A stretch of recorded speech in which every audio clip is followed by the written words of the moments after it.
So what is Identity Server 4? Identity Server 4 is a framework that's built on top of OpenID Connect and OAuth 2.0 for ASP.NET Core 2. And you get benefits and features such as centralized authentication. So you have authentication as a service, all right? So you can have multiple apps. You can have your web applications, your native applications, any sort of mobile apps, any web services, web APIs. All of those can be, developed separately, hosted separately. However, they can use the same authentication service, such as Identity Server 4. So it adds, value in that you don't have to kind of reinvent or redo all your authentication authorization code on top of each application or each service.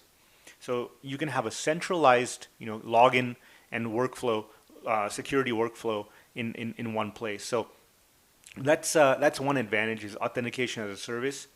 Now, Identity Server 4 also has the ability to handle single sign-on. Okay, single sign-on or SSO. Okay, so if you have everything centralized, you can have multiple applications, application types that can log in and log out from a centralized place. All right. Identity Server 4 also allows for your APIs to have control, access control. Okay. Now, what does that mean?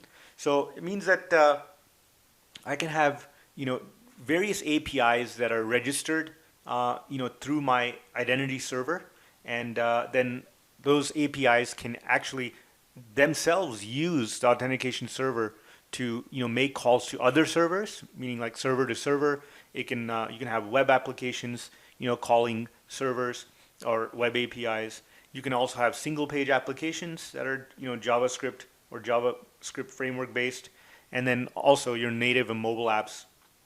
They can also be secured and given control. And registered, all the permissions and access control can be registered through the Identity Server 4. Okay, it's open source. You'll notice here I have the NuGet package for Identity Server 4.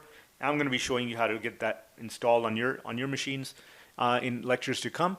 But this is OpenID Connect and OAuth 2 framework for ASP.NET Core, Identity Server 4, and you'll notice here. You'll have the versions. All right, the latest stable version is 2.2.0. Okay, and their URLs are down here inside this NuGet package manager. So I'll show you how to get everything set up.